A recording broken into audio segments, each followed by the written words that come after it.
Watch, Psaki gets cornered over Hunter Biden's shady business dealings. A member of the White House press corps asked Press Secretary Jen Psaki why Hunter Biden's business partners had access to Joe Biden when he was vice president. According to a report from the New York Post, Hunter's associates visited Joe Biden 19 times while he was vice president. One of those associates, Eric Schwerin, met with the Veep while he was striking multi-million-dollar deals in foreign countries, including China. Of course, Psaki had no explanation for why this access was given.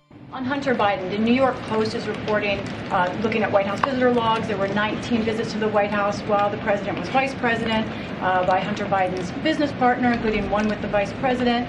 Can you help us understand why that business partner had access and what those meetings were about? I don't have any information on that. I'm happy to check and see if we have any more comment. Circle back with us, Jen. We all want to know why Hunter Biden's business partners had access to Joe Biden. Maybe it's so the big guy received his 10%. Whoa, Jen Psaki does a tailspin over immigration, Title 42, and COVID. On Wednesday, White House Press Secretary Jen Psaki said the COVID pandemic is far from over.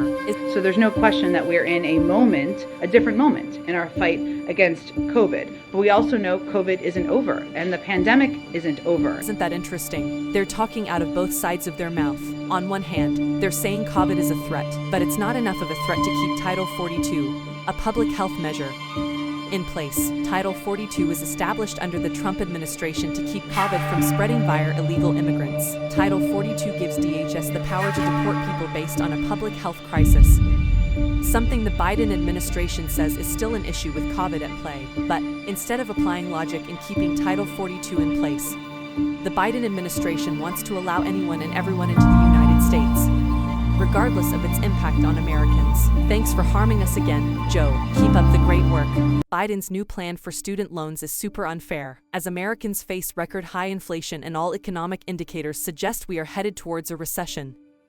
Joe Biden has a plan to spend more money and get us in even worse trouble. This week, Biden told House Democrats that he is seriously considering forgiving student loan debt, a move that would obviously pass on a massive bill to American taxpayers. In a meeting with the Congressional Hispanic Caucus, he signaled that he is on board with forgiving even more than the $10,000 per student he committed to on the 2020 campaign trail. Right now, 43 million Americans hold student loan debt that totals around $1.6 trillion. Conservatives have taken huge issue with this, mostly because of how unfair it is. Generally speaking, Americans who benefit most from loan forgiveness are higher income, higher educated, white liberals. A forgiveness model only benefits between 4% and 7% of Americans in poverty. Most beneficiaries of forgiveness earn between $76,400 and $86,500 annual income. Many are already calling this a bribe. Democrats know that their voters are less than enthused by the chaos and instability Biden has caused so far. It seems they might be trying to buy them off right before the midterm elections. Americans without a college education earn less throughout their lifetimes than college graduates. Why should they have to pay the college grads' debts to save Biden's career?